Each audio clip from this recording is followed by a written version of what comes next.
Hey, everybody. Welcome back to Historians of the Movies podcast. I'm your host, creator, benevolent dictator, Jason Herbert, and I've got something special for you. You know, over the last few years, we've had these amazing historians and scholars tweeting along, joining in on the podcast, talking about film, sometimes screenwriters, sometimes the actors joining in and talk about movies. But I wanted to kind of push the envelope about what historians of the movies can be, some different things. And this week I've got a doctor, but not a history doctor. I've got a doctor. I've got my great friend, Nikki Gallegos, NJ Gallegos, if you know her on Twitter. She goes by Dr. Spooky _ER. She's one of my favorite followers. I've been following her now for about a year and a half, 2 years. The algorithms pointed me to the way she was tweeting about Star Wars one day. I was like, oh my gosh, this is the coolest person. And she's just an absolute ball of energy. And I say this in the best way because if you follow her, you're going to see she's always posting positive things about her time in the ER, her cats, her wife, just the best stuff. She's an absolute a person you really have to follow because she's amazing. But in addition to being a physician, in addition to being a Star Wars fan and amazing and all these different things, she's also an author. She writes horror fiction, and she just released her very first book called The Broken Heart, which we're going to get into today.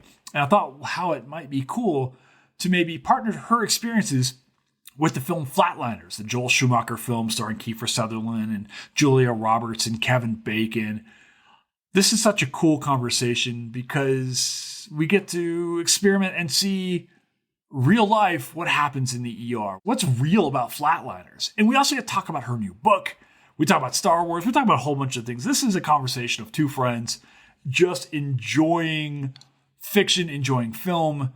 I hope you guys dig it. It's a different conversation, and it's just a blast. And I'm such a big fan of NJ's. I hope you follow her. I hope you know who she is because your day will be better by knowing so. So I hope you enjoy this conversation. It's an absolute blast. So sit back and relax because Flatliners is next on Historians of the Movies podcast.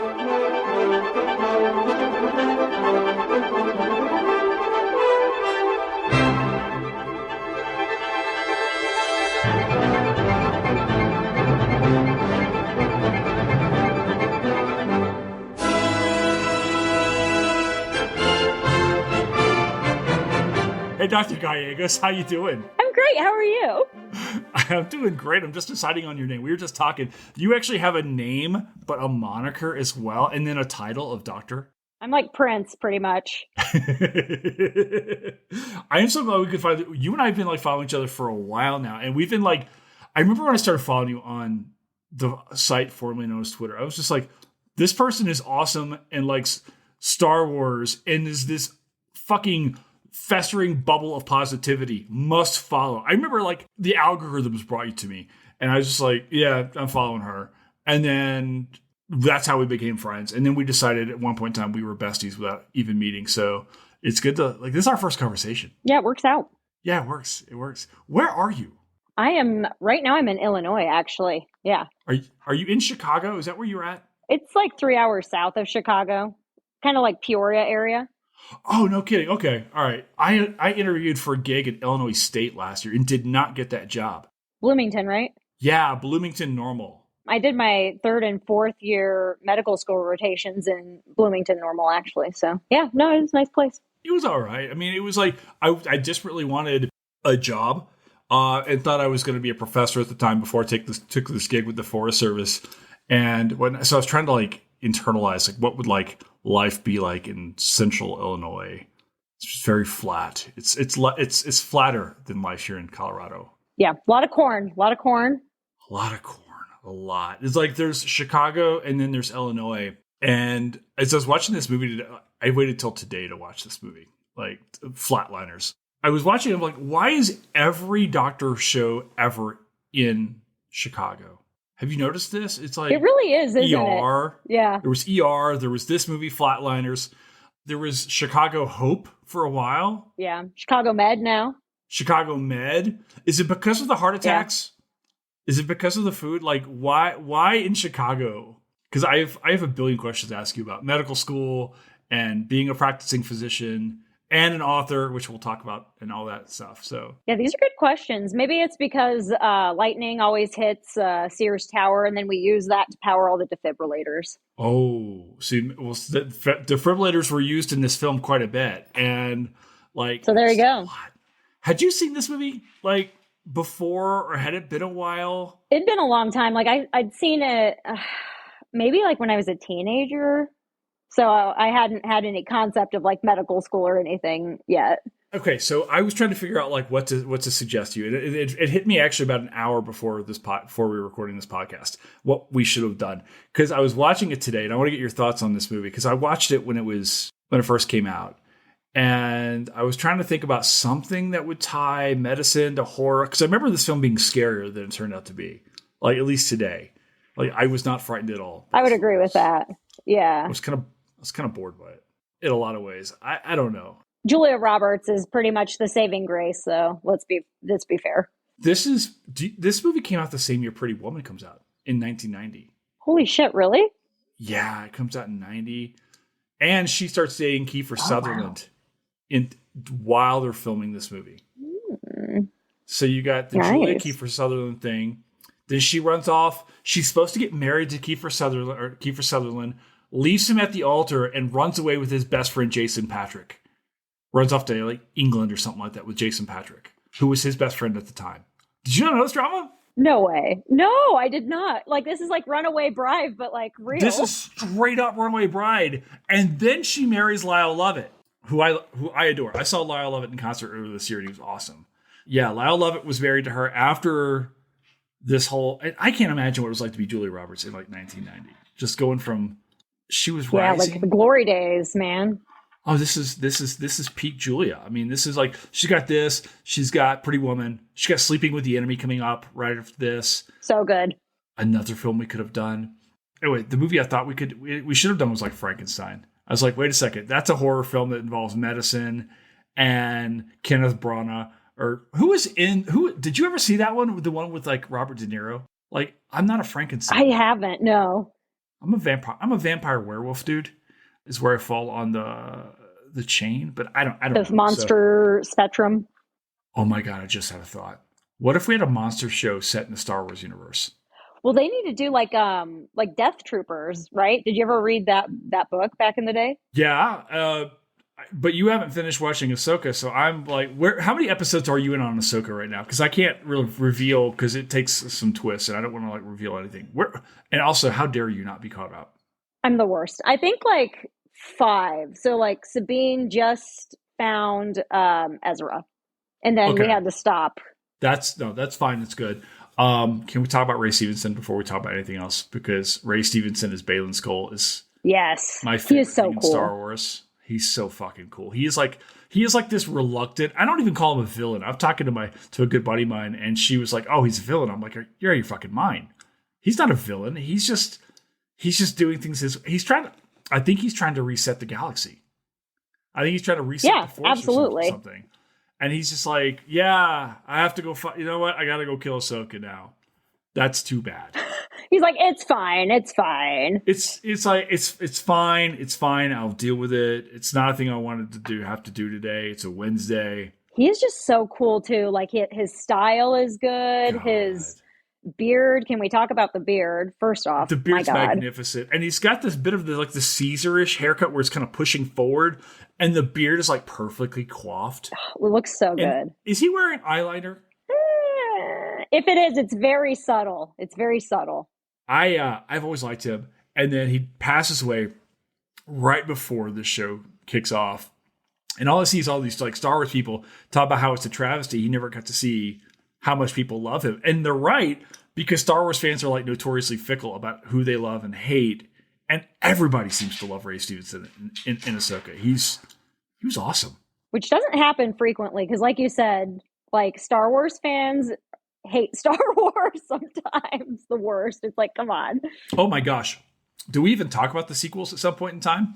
Like, I hate Star Wars when it comes to that. What? Oh, you're a fan? Are we still friends? No, I like Ray. I like Ray and that's about it. That's fine. Like I like Ray. I love Daisy Ridley, and I love the character of Ray. I just think and Adam Driver's probably the best actor of his generation. So it's not like you don't have good pieces. It just doesn't. Yeah, they could have done better. But I'm a prequel junkie. I have to admit, like I love the prequels. I hate to That's your say it. generation. I know. You were saying how you waited in line, 26 hours or whatever for Phantom Menace. 26 hours. Nerd. No, I'm gonna also nerd with you. So when I was a senior, that's when Revenge of the Sith came out, and it was senior ditch day that day, where like I could have gone and like gotten drunk and like banged some people or something, but instead, me and my friend, me and my friend decided to take our Game Boys and our Link cords and go and sit in front of our like the theater in our hometown, which like there's not enough people in our hometown to even like want to go and see Star Wars, but we were so nervous we wouldn't get tickets that we waited there all day to get tickets. Like we weren't in danger at all of not getting them. Yeah. Your experience as a senior was different than mine because I too was a nerd, and the idea of banging anyone as a senior was not even relevant at that point in my life. Like this, like now, and we're just talking beforehand. It's like now it's great to be a nerd. Like your ability to like just score. Like, oh yeah, let me talk to you about Count Dooku. I love the name Lord Tyrannus, which by the way, totally underused, and I love Obi-Wan. Oh yeah, who doesn't? It's a crime. Like, here's my thing. I mean, Darth Maul doesn't like him. I actually had issues with this idea of like bringing Darth Maul back, and I know they use him in the cartoons and stuff like that. Ooh, what are you drinking? Because I know you're into beer. You brew your own stuff. So I did a snake bite. So what is a snake bite? You do apple cider, and then you can pick a beer. But I did Shapely Pumpkin Ale. I'm drinking apple cider right now. Oh my God, we're twins. Dude, I swear to God. Like, because like I was complaining earlier before we started recording that I wasn't wearing a Star Wars shirt, and then you're rocking out like the extent. What do you have? You got like a cartoon Boba Fett on there? What do you have? What are you doing? I think it's an Empire Strikes Back shirt. Oh, okay, I see. All right, yeah, outstanding. Yeah, which is the best Star Wars, except for Andor. I think Andor is the best thing I've ever seen. Really? I mean, I liked Andor, but I would give it to Ahsoka and then Obi-Wan probably. Not that I finished Ahsoka, but no. That's Orabesh, and it means never more than 12. Oh, all right. Sorry, I'm a little rusty on that. No, that's my Star Wars Andor tattoo, which was like after my girlfriend broke up with me. Then I got to start. Then I embraced the dorkdom again. So there's a corollary here somewhere. All right, you know what? Let's do this. Now that we're 15 minutes into the pod, let's introduce you to our listeners. Because what's cool about today is like, this is the Historians of the Movies podcast. And I'm just like, you know what? I don't give a shit about that anymore. So I want to have like cool people at the movies podcast. So we're now Kipapum or whatever. So why don't you introduce yourself and what you do? Why are you here? Well, first off, you stalked me and invited me. So there was that. But no. Little bit. It was fine. I liked it. I like attention. So I'm NJ Gallegos. I am an ER doctor by day or night, depending what shift I'm on. And then a horror author, as well as a cat mom to Theodore and Cat Bane, which I think that you enjoy that name quite a bit. So much. And you've got a book out. Yeah, I do. I have The Broken Heart, which came out September 19th. And I was trying to do this podcast before then so we could launch it with your book, but I was a bad friend and I don't even know. Oh, I moved to Colorado was what happened. My home state. Is that right? Where are you from in Colorado? Alamosa. Where's that? I know where nothing is. So, yeah, Alamosa's, it's not very big, but it's like in the southwest portion, maybe, I don't know, like 50 or so miles from the New Mexico border. Is it close to like Durango then? If you had like a line between Denver and Durango, it's like in the middle. Oh, okay, cool. I've got to go out to visit some folks at the Southern Ute Reservation and the Ute Mountain Ute Reservation here for my daytime job when I'm not podcasting, talking about Star Wars and all these other things. So I will find this place on a map. But you're now in Colorado. I thought you were like from Tennessee. No, Colorado. I'm one of those hippies. Yeah. I'm trying to figure out what I think about Colorado because people keep asking me, and I feel like It's like Maine and Oregon had a baby but didn't feed it anything. I don't know. Like, That's good. I like that. where's the food here, NJ? What do I eat? I don't know what to eat here. Like, everyone kept telling me I moved to Pueblo. It's like, oh, the food here is so good. I'm like, is it though? Because they keep pointing to Burger King. So here's what you do. You find a Mexican restaurant where it looks like you're going to get hepatitis, and that's where you eat. Those are the places to eat. Okay, I found one of those in Canyon City. So I did that right. And I went to a place called the Taco Stop. And I understand why it's called Taco Stop, which is stop eating at the taco stop. It was the worst tacos I'd ever had for like $13. It was just absolute crap. That's awful. It's taco. It's Taste Tuesday, right? Yeah. I mean, it should be like Taco Tuesday. I have no idea what days it is right now. Like I'm recording so many pods right now at night that it's just. I did one on the Last Mohicans last night, and then tonight we're talking Flatliners, maybe eventually, and then Dirty Dancing tomorrow, and then I guess I don't know Moulin Rouge coming up. I have to watch a musical. I do not. Yeah, that's very eclectic, man. That is a very broad range of movies. I'm trying to mix things up. Like we just did the one that was out this week was about like this 1952 Humphrey Bogart film that I had to watch on YouTube that was like put out by a Russian station. So I'm sure that I don't have any kind of bugs crawling all over my television and internet and everything else. You know, I'm sure it's fine. I'm sure it's fine. Let's talk about your career as a physician because you're an ER doc. Yeah. Yeah. Mm-hmm. All right. So how long have you been doing? How long have you been a physician? How long have you been Dr. Gallegos? How does this work? For the history people coming here, how do we understand this other place that has math and like lives at stake? How do you do what you do? Like, what does it mean to be a physician? Get me to where you are now. Let's start there. It all started when I was born. So it was a dark and stormy night. Right. Although, I believe I was born at 1 p.m. in the afternoon, but whatever. Okay. You go to, your high school crap, whatever. You do college. And I mean, you can do any major really that you would like to do medicine. You just have to take like the appropriate classes. So that would be, like you have to take your organic chemistry and physics and crap like that, Then when you're in college, you take the MCAT, which is kind of like the SAT, ACT for medical school. And then you apply, you beg people to like you. Eventually a medical school will accept you. That's a nice 4 years. So you do 2 years like classroom kind of stuff, and then 2 years of rotations. So you have like core rotations, like family medicine, internal medicine, OB, peds, surgery, that kind of thing. And then you get electives. And sometime in between your like third and fourth year, you need to decide what you'd like to do. Then you have to apply broadly, go interview at all these places for residency. And I mean, it's pretty exhausting. I mean, you have these tests called step 1 and step 2 that you have to pass and like score very well on depending on what you would like to do. And then you go to residency, which can be for ER, it's either 3 or 4 years. And then you become a doctor. Well, you're actually a doctor after medical school, but you become like an attending after you do residency. Right. You become like the John McGinleys of Scrubs and so forth. Do you like Scrubs? Tell me you like Scrubs. Tell me that's your jam. I do like Scrubs, but I have not seen all of it. Well, they fall off towards the end of the career. So why ER? Like why was that a thing you wanted to do versus say peds or family medicine or I don't know, osteology or some jazz? So I don't know. Is that a word? Is osteology a word? That. Is that a term? It's like bone dish. It's just I don't know yeah. I don't know the body. Osteology. I like it. You know what? All I do is post like gym pics on like the Facebook or like, look, I know where the bicepular muscles are. I don't know anything about humans. All right, so to go back in, why ER medicine? Like why emergency room? Do you like the soundtracks? There's a soundtrack in the ER, right? On the TV show. Yeah, Highway to Hell usually. And then during codes, we play Staying Alive by the Bee Gees.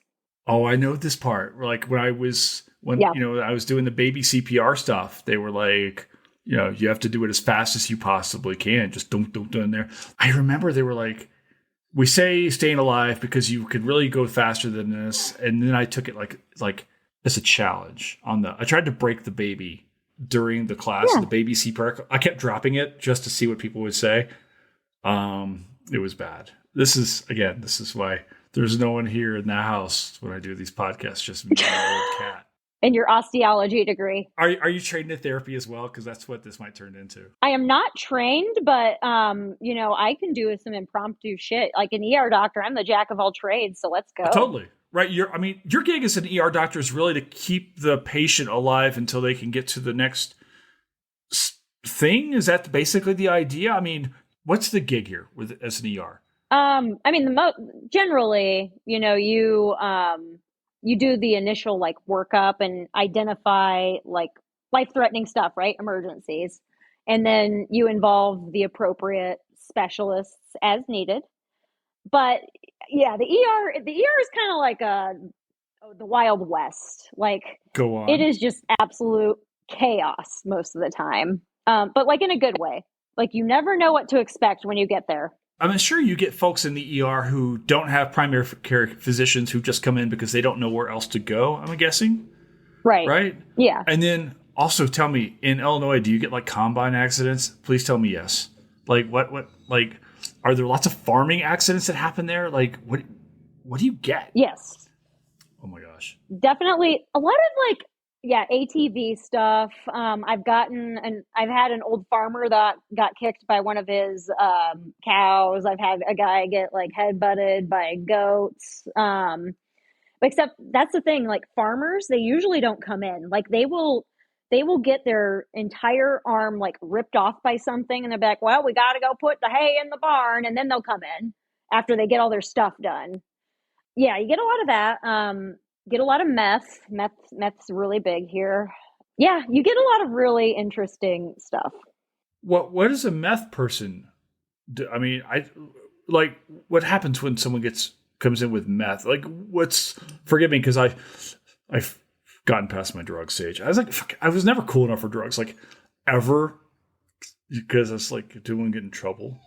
But my brother, fortunately. Yeah, I wouldn't advise meth if you're gonna try one. That's not one I would go with. I like having teeth. Yeah. They usually are pretty like hyperactive, very fidgety. They like, think of a break dancer that's just like very excitable, might be hallucinating. Yeah, that's pretty much meth. So you're jittery, you're sweaty, you're hallucinating usually. So is this the thing where you have to like handcuff these to like bind people to the bed and stuff like that too? To like, or do you just get like a very heavy nurse to be on top of them? We usually give them some nice medication to just, chill out and ride it out. And okay, well, I see this because you've actually on your Twitter profile, you're actually exceedingly honest about some of the stuff that you see day in and day out, and I, as your friend, I kind of see, you'll post this, post that, like, hey, we made it through a day without a code or something like that. And it's like, oh, I'm like genuinely happy. And then you're like, yeah, then also we had a bunch of people code today and today sucked balls, yeah. Do you ever get used to that as a physician? Like so much of this movie is based on death. And I was like, not to get morbid, but shit, you wrote a book about murderers. And we wrote I mean, what's that like?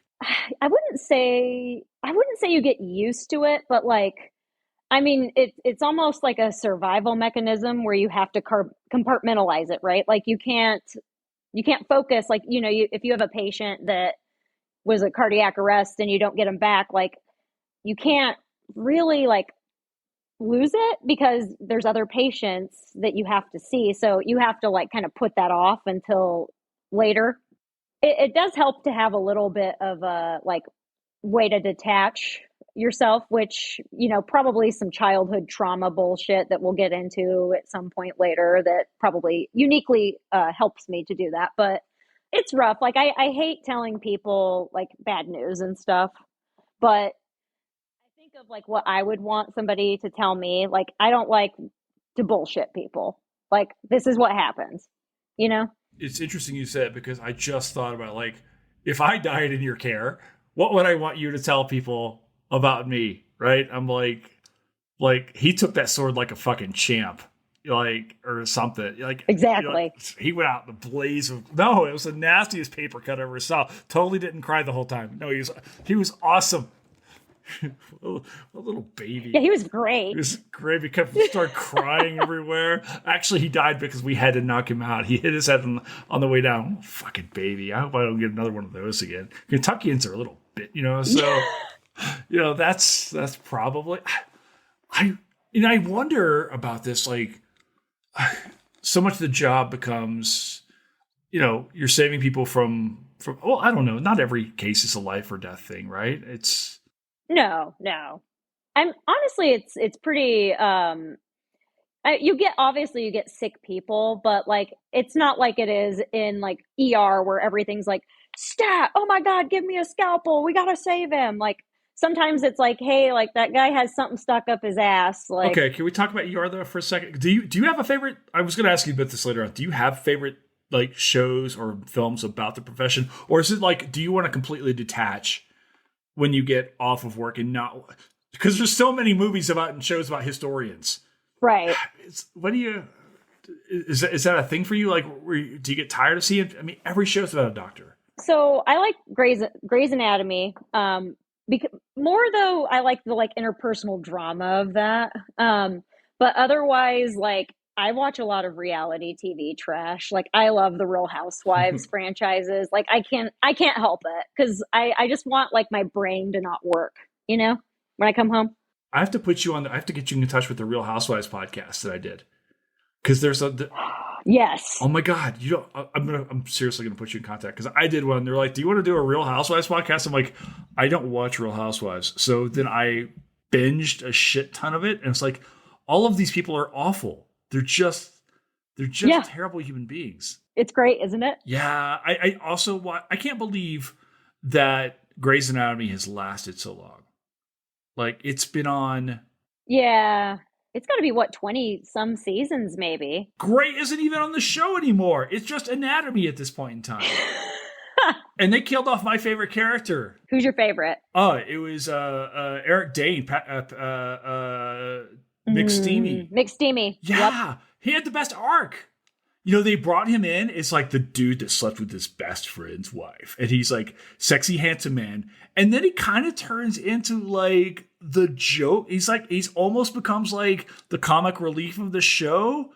And then hooks up with Lexi, which the age difference was large.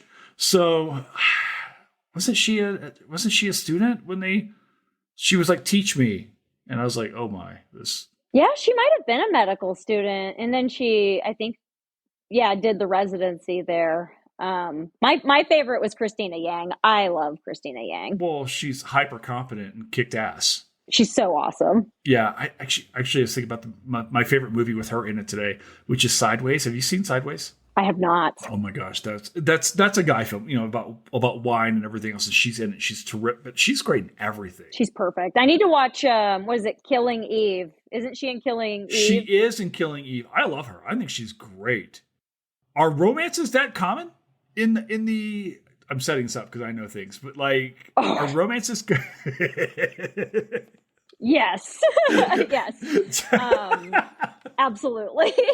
But not romances between doctors and doctor students, correct? Or does that happen too? I mean, it happens, but I would say that's like rarer. I mean, my wife and I, she was an ER nurse when I was an ER resident, and that's how we met. So yeah, that's good. I was softballing that. I was like, take it away.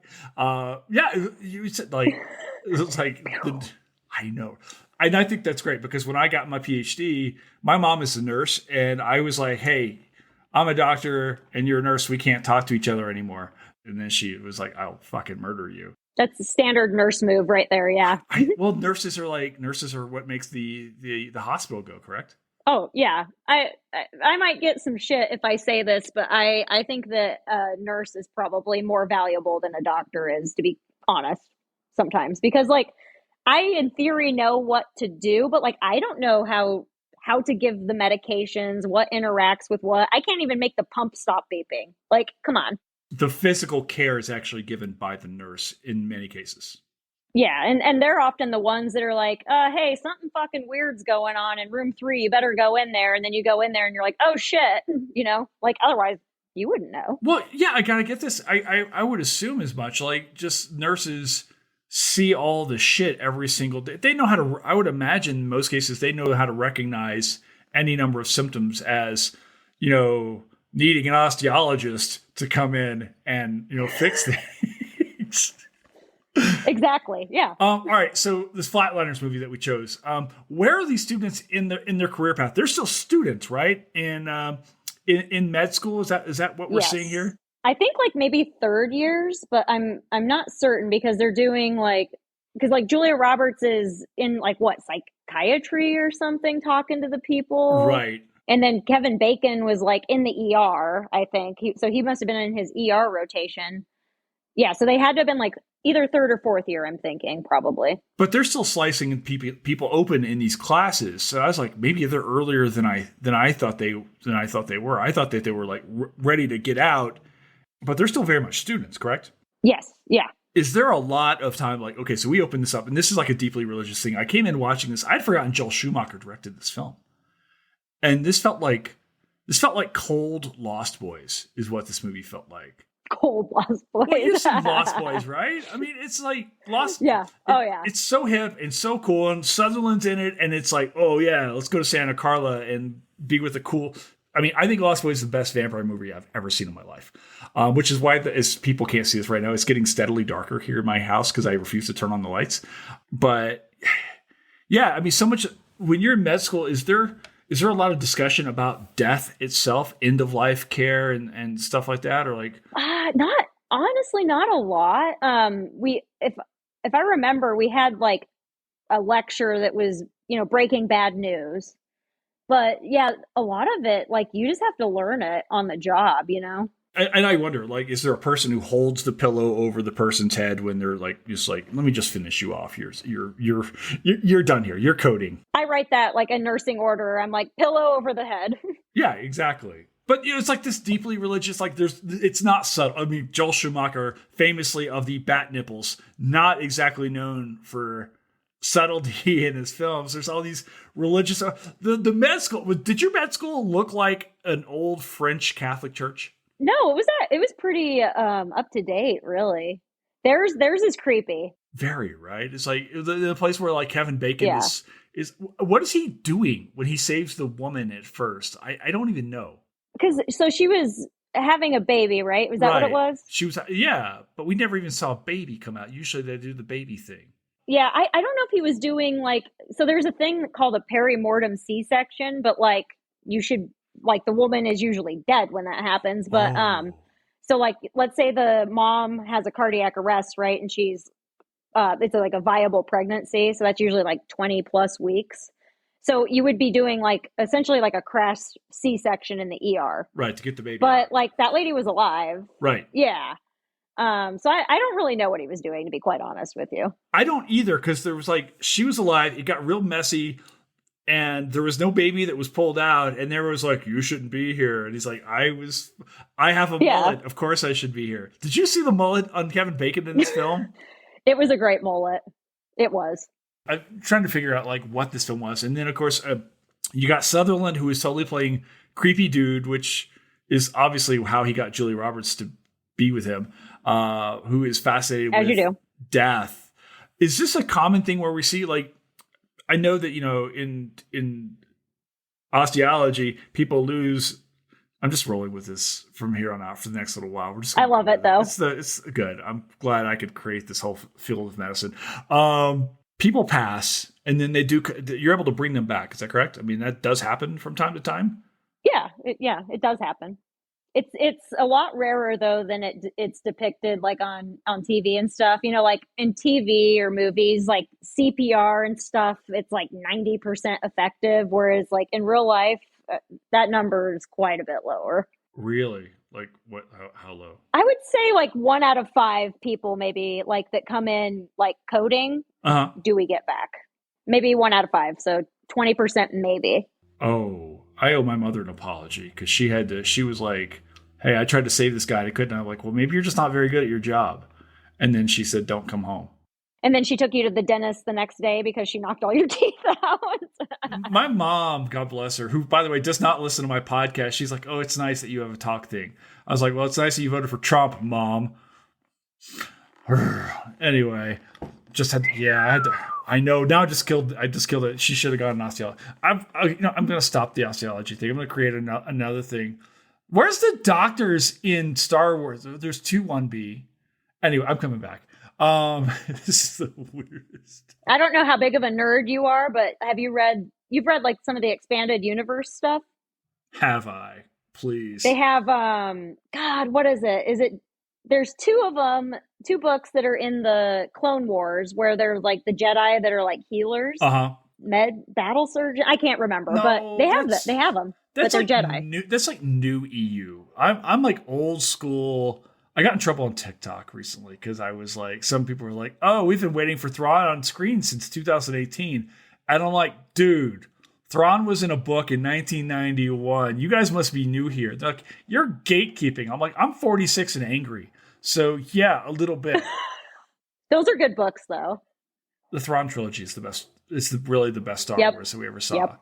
I mean, and I was casting this with my friend Thomas Lecoq the other day. Like, the bad thing about where we're at in Star Wars right now is that we don't have Mara Jade on screen. We don't have Talon Card. We don't have Jorah Sabaoth. It's just, we don't even have Nograi. We need Mara Jade. You know what else we need? We need like Old Republic. That's what they need to do. They need to get like Darth Revan, like Darth Malgus. Like, you need all of that shit. That's what we need to do. But have you watched those trailers for like the Old Republic video games? Yeah. Because they do better. They tell better Star Wars in the trailers for Old Republic video games than they do in most of the books and most of the movies. You get a better sense of like, this is what Star Wars was. Malgus is a complete badass. Revan is like, I mean, if we don't have Keanu Reeves play Darth Revan in Star Wars at some point in time, even in a flashback, we're probably that's the only option, honestly. He's the only guy who could be Revan. Did you ever read the old Tales of the Jedi comic series with like Ulick Qel-Droma and Exar Kun? No, I did not read those ones. See, you got to read those with like Nomi Sunrider and the whole, oh my gosh, this is why I want a yellow lightsaber. That's like what I want in life. Actually, when we get done with this pod, I'm going to order one. Actually, you know who I dig is Kyle Katarn? It's my dude. That guy's badass. Jedi. Jog my memory.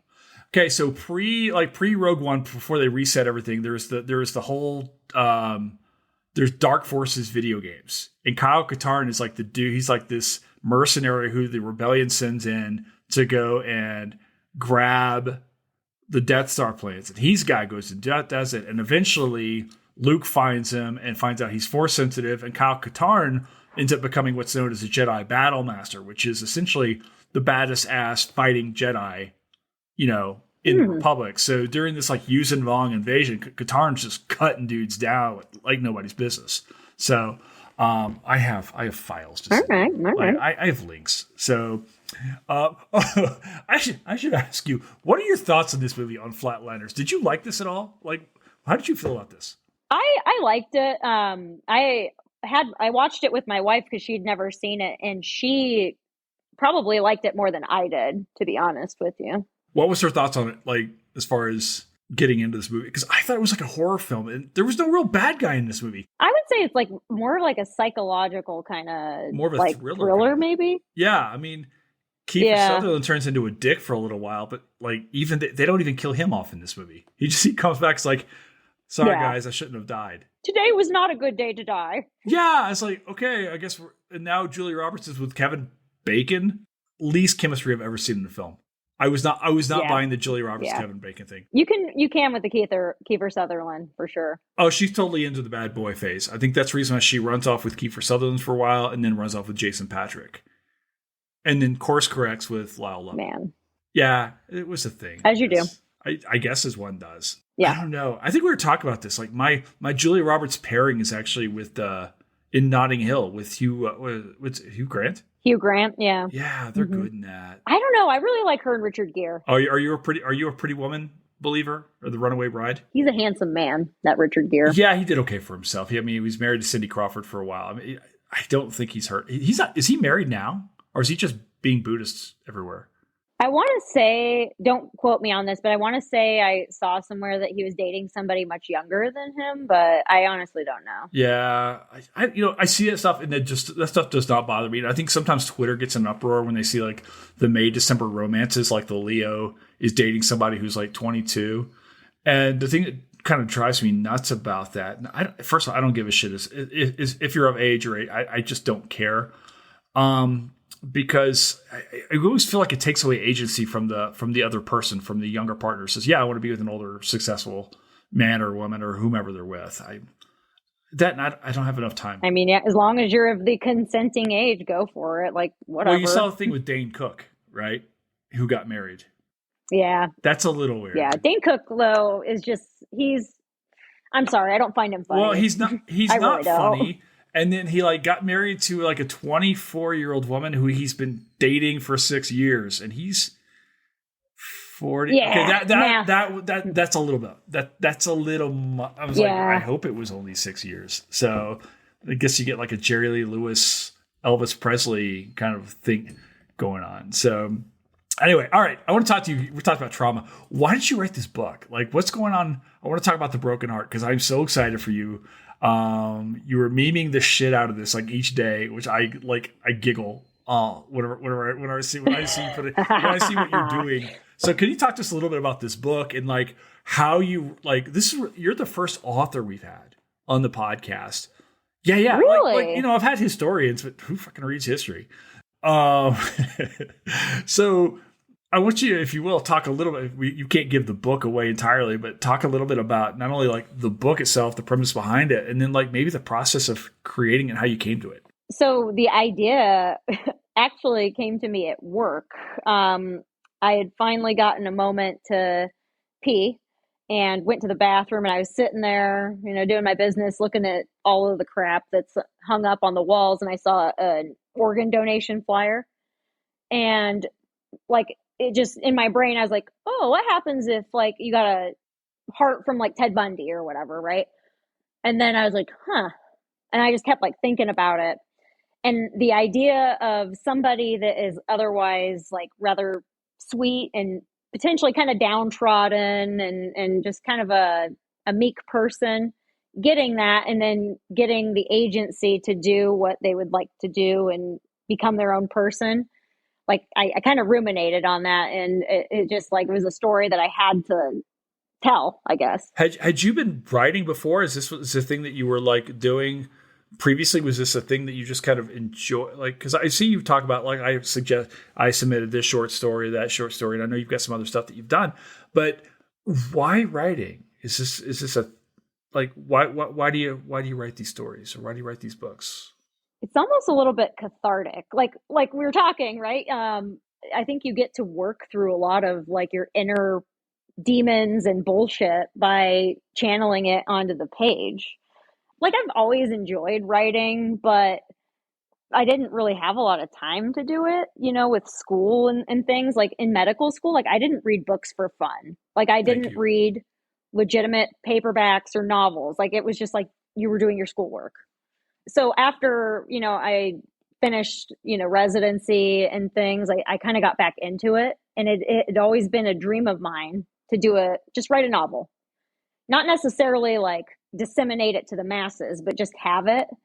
So I had been working on a little side project beforehand that I'm hoping that one day I could turn into a book when this idea with the heart transplant struck me. And it was like, it took like its own form, I guess. Like it was almost like I wasn't doing it sometimes. You know what I mean? Like it was just like coming out.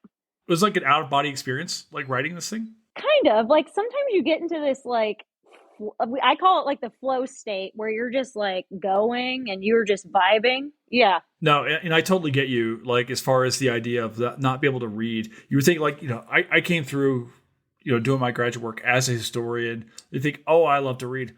I was so sick of reading. After I did not want to read a fucking thing. I didn't want to touch my dissertation when I got done. People are like, oh, it takes 6 months, take a year. I'm like, I haven't fucking touched it in almost 2 at this point in time. And I don't even know if I'll ever complete it. I was just done. And I kept thinking, it's like, all I want to do is go back and read the shit that I wanted to read again.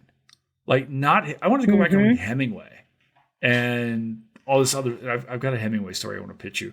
I have this idea. I'm just saying that it's Hemingway meets John Wick, but I'll talk to you that in involves cats and dogs. Obviously. There's actually this whole.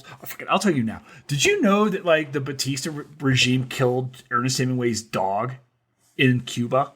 Shit, no. Yeah. So Hemingway was back in like America, and Juan Fulgencio Batista, like had some thugs who went into Hemingway's place and apparently killed his dog, right?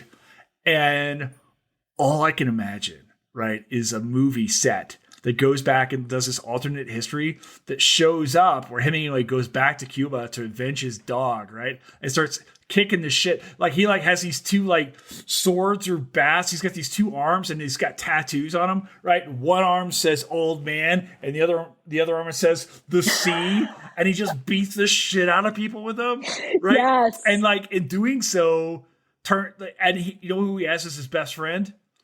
Fidel Castro.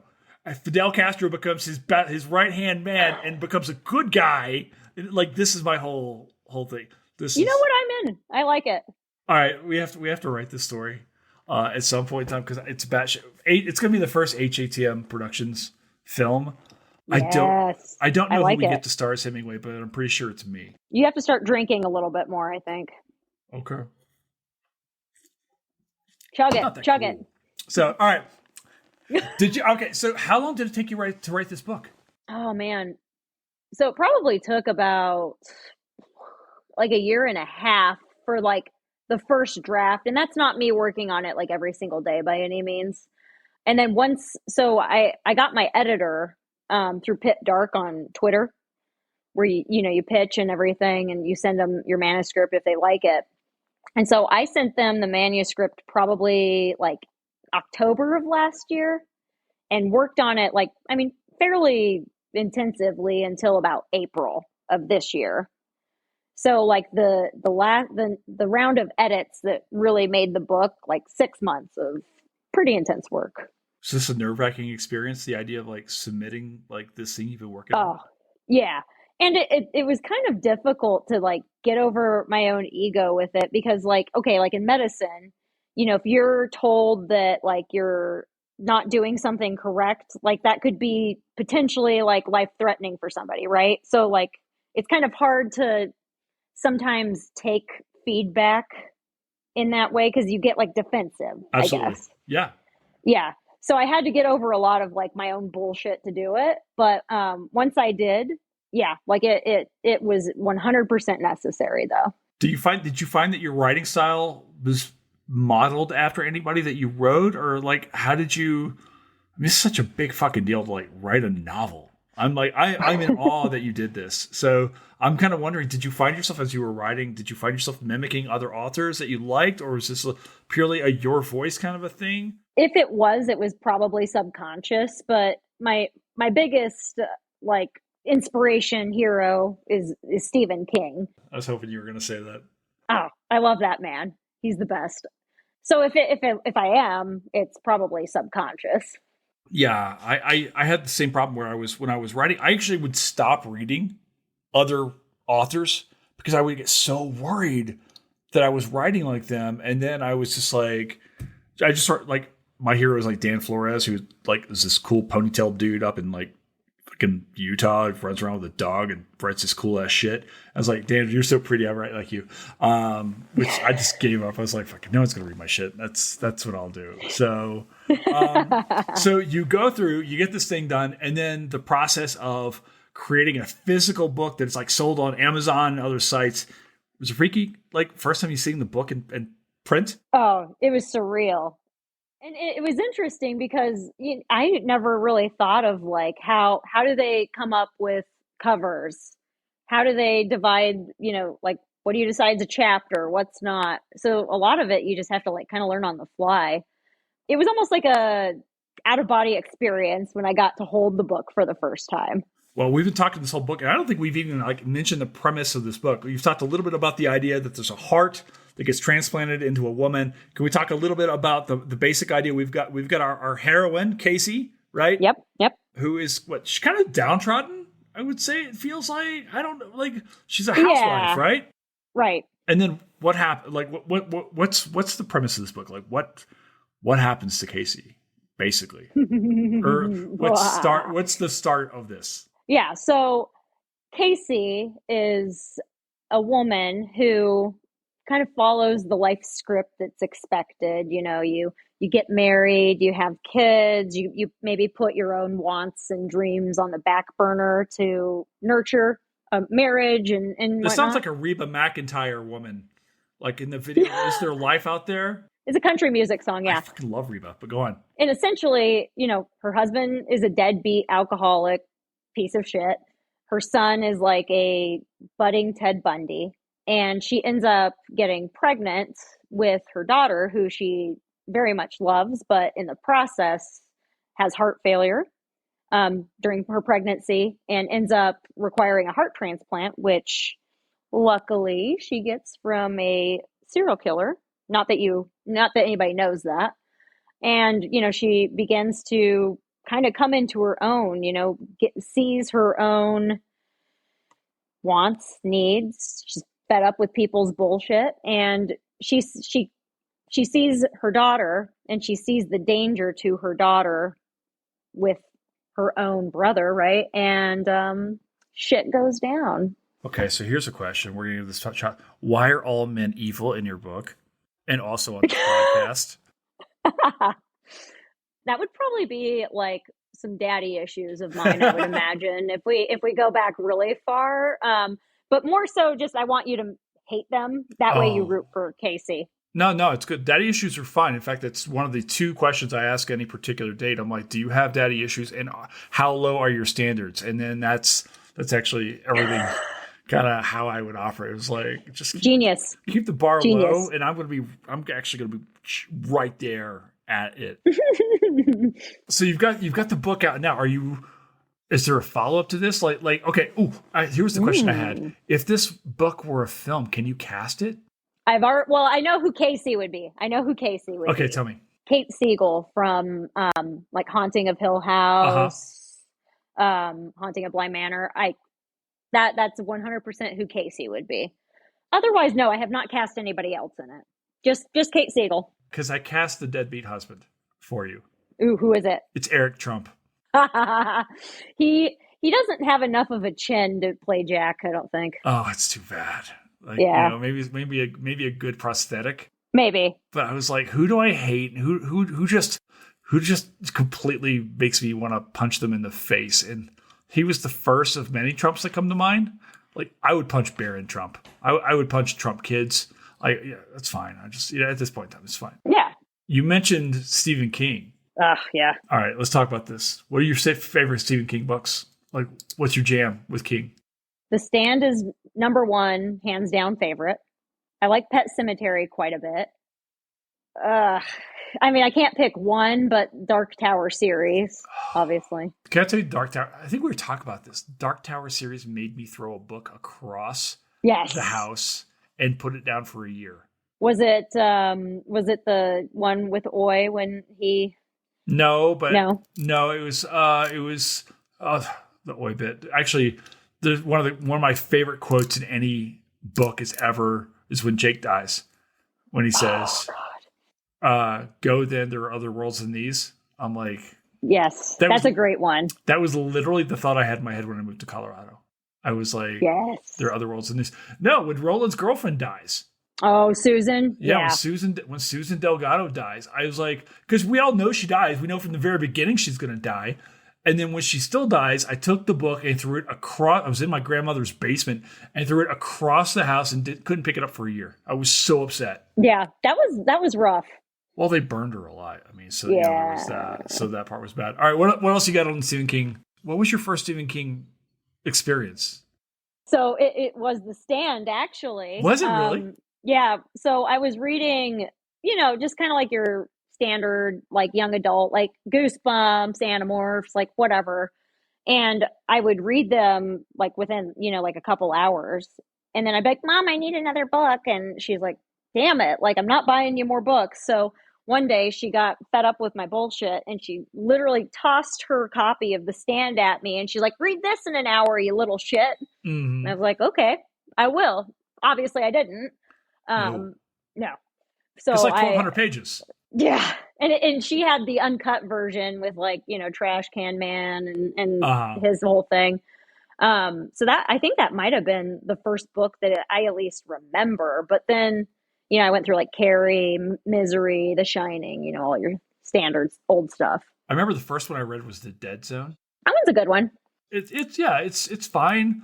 And then I remember reading it when I was in 7th grade at my dad's house over the summer. I remember reading, I'd go into his camper and I would just read all, because he was like this big buff, like Kentucky guy. And I was like, I'm a dork. I'm going to read all day.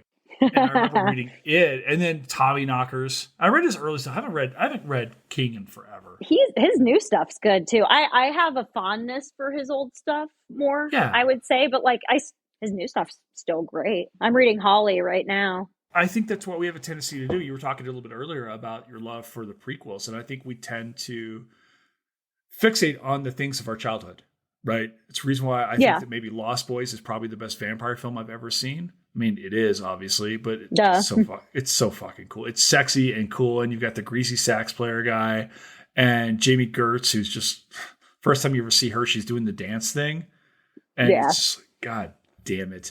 You've got the Coreys. I mean, I could do Lost Boys pod just all day long, and I think they do some really cool shit playing around with the mythology of vampires in the modern day, but. I think that, I think we have a tendency to fixate. It's the reason why everything's always better when you're a kid. The music is always better. It's the reason why I want to listen to 80s music than today or anything like that. That's true. I heard somewhere that like your musical tastes are pretty much whatever you were into as like a teenager. Like totally. That's almost kind of fixed. Oh my gosh, that explains everything, because I remember I was listening to country, and then the girl I was going to take to prom, Melissa Baird, who doesn't talk to me to this day because of prom, got me listening to like alternate, and I ended up watching like the movie Singles, and started listening to like Pearl Jam and everybody else, and then that was my thing, She doesn't talk to me because like I made some comment about how pretty some other girl was, and then that was it. Not the best. Turns out Stephen King's done a prom film or a prom book. So I guess what's the plans now? I see that you're writing other stuff. You talked about, you've got a short story that just came out. Was it on like last week or something? Like what is there other stuff on the docket for you? What's going on as far as writing goes? So I recently had a novella that came out with Alien Budapest called It's Me. Hi, yes. I'm the zombie. It's me. Yes. Which, based on my weekend at StokerCon in Pittsburgh, when StokerCon was taking place, as well as the Taylor Swift concert. Uh-huh. That was hilarious because in the hotel, you have all these Swifties and like their glitter and they're all like bubbly and. Are you a Swiftie? Spraying. I do like Taylor Swift. I did. She's fucking awesome. I don't know if I'm like diehard Swiftie though, because like I don't know enough about like all the songs and whatnot. But yeah, she's incredibly talented.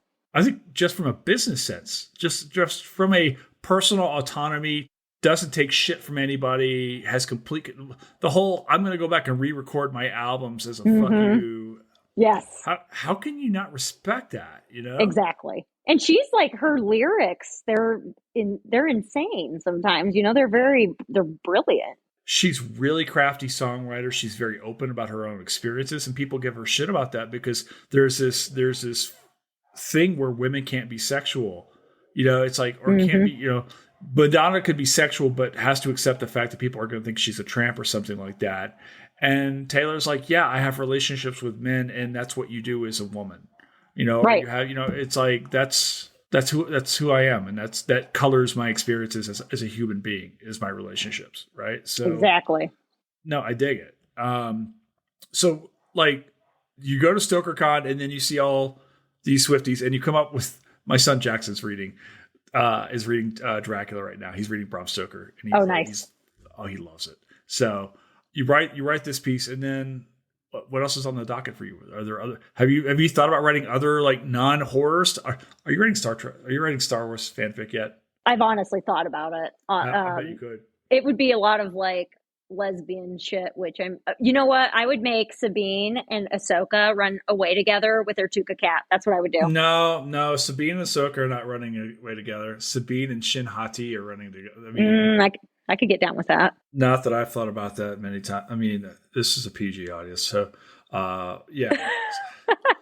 Do you think Sabine is gay? I get vibes from her because I think like her wanting to find Ezra, like it's more of a like sibling kind of. That thing. Is a platonic non-relation. Yeah. That is not a relation. Like he in Rebels was like, hey, what's up? She's like, she shot that shit down right immediately. I always thought her friend that was like the bounty hunter in I thought that they might have had a little thing. I also see, and like if she's gay, it doesn't need to be like, oh, let's show her in a relationship. I have no problems with them having her in a relationship. It's just like it's fine. Of course there are gay people in Star Wars, right? And that's what I've loved about Andor. It was like took us way too long to get there. Have we seen gay men in Star Wars yet?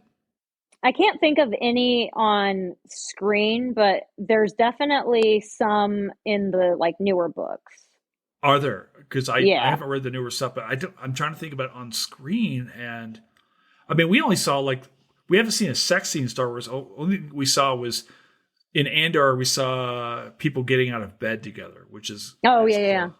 That's as close as it gets. Yeah. Well, I get where Star Wars is trying to go, where they're trying not to be rated R and stuff like that.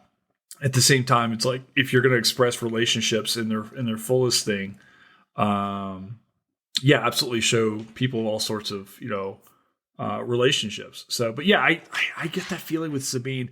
It would surprise me if Ezra. Well, what if Ezra were bi, or just non? I don't know. Yeah, but Ahsoka hasn't had relationships either. Like did she ever have relationships on the Clone Wars or anything like that? No, I think the closest is that Bonturi, it's the senator guy that like his mom was part of the separatists, and then she got like bombed or whatever. And I think that was like probably the closest it ever hinted towards a love interest. But they've never explored that at all to my not that I know of.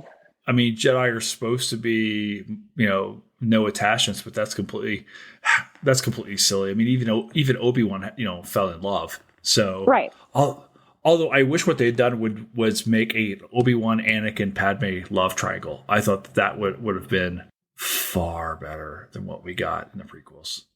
I'd pick Obi-Wan. Who wouldn't pick Obi-Wan? First of all, he's Ewan McGregor. Although I'm digging like this newfound love for Hayden Christensen, because people hated on that man horribly back in the day. And they did.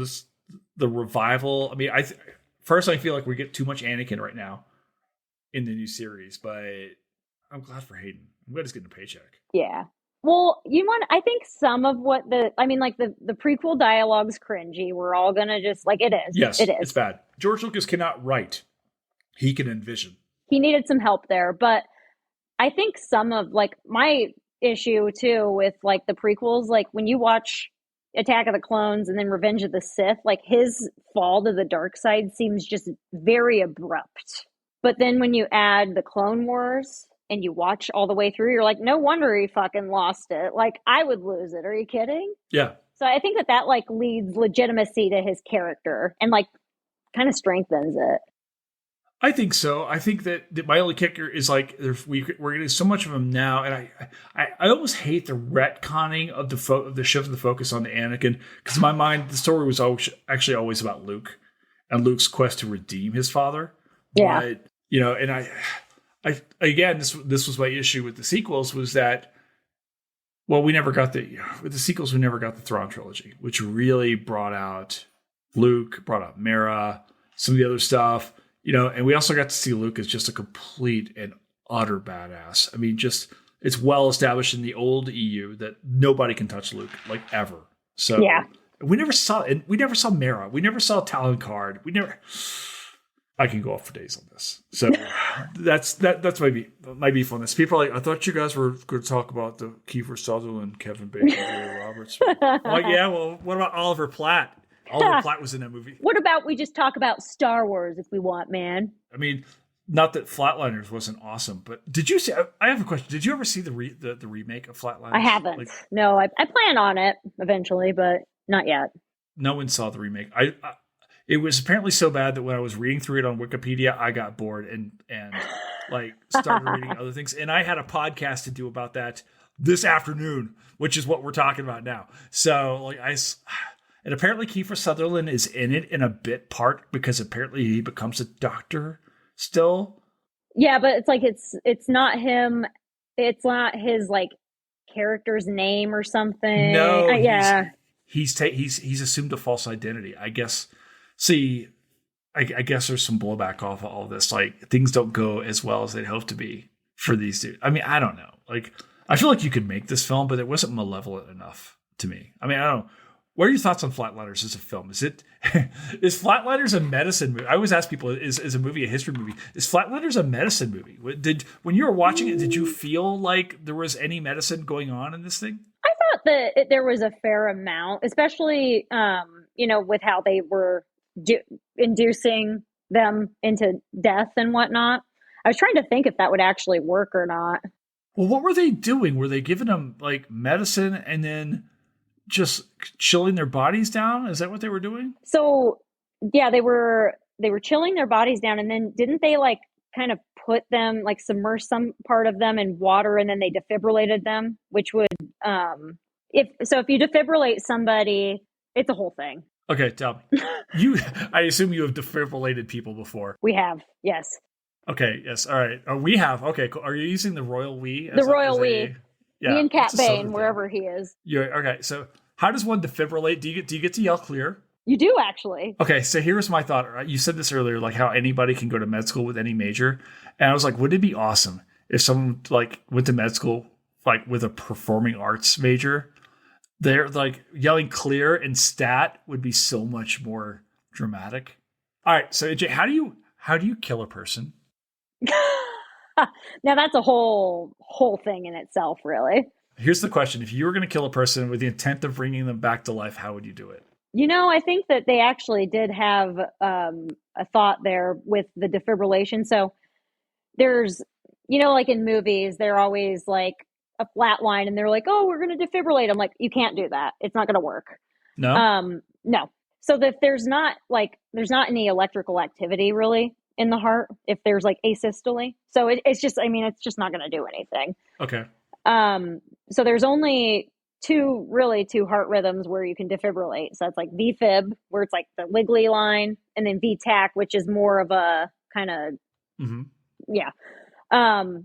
Now you can actually have somebody with like a pulse and everything in VTAC. So you can't technically defibrillate that. You have to cardiovert that. Like, so if you defibrillate somebody like with a normal, like that's like me, just sitting here talking, you can actually stop the heart that way. Okay.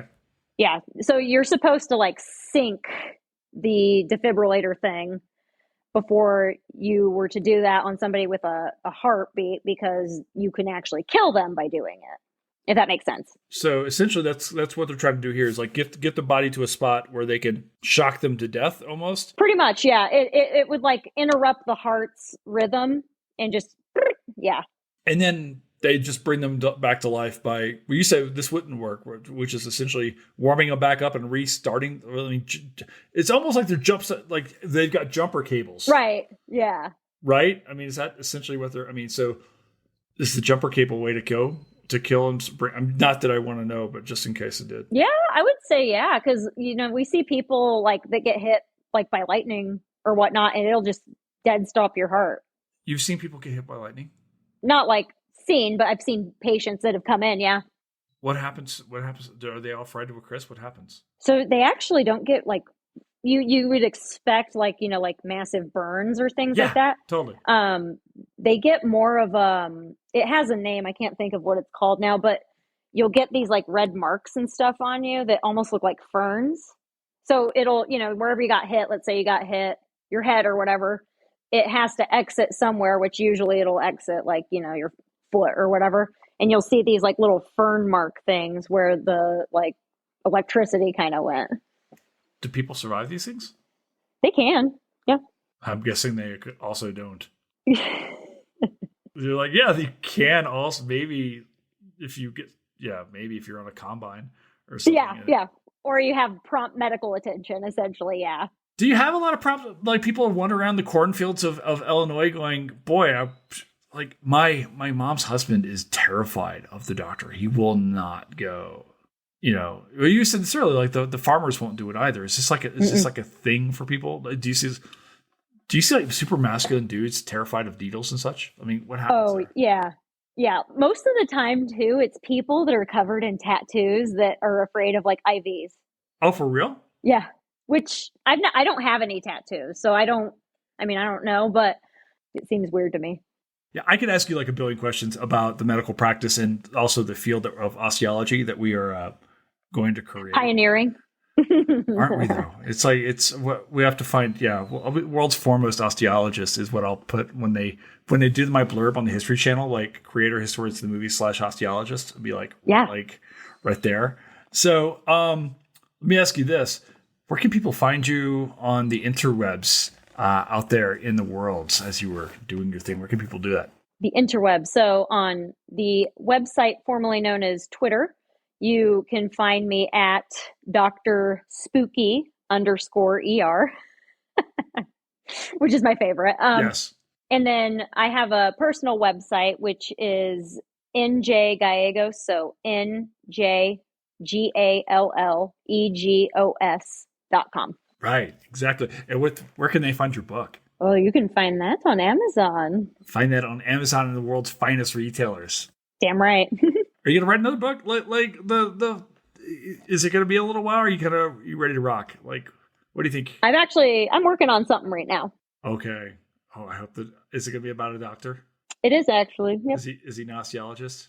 He is. I'm gonna change it now. Yes. Please do so. Like, there's gotta be some inside joke to this somewhere. Just to make the doctor. I'll put something in there. Yeah, the doctor's name is Mara Jade.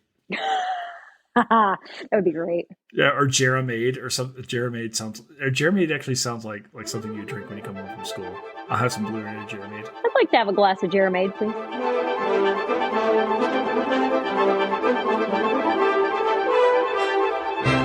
And that's a wrap here at Historians of the Movies podcast. Thank you so much to our guest, NJ Gallegos, for dropping in today and talking to me about, I think, seemingly everything under the sun. You can find NJ at Dr. Spooky _ER on Twitter. And you can find her new book, The Broken Heart, wherever books are sold. Thank you, of course, to the heartbeat. God, I'm playing bite on these puns of HATM, Fletcher Powell, our intrepid producer. Thank you so much for being here. And of course, thank you guys so much for being here, for continuing to listen in, share this, be part of the HATM community. It means the world to me.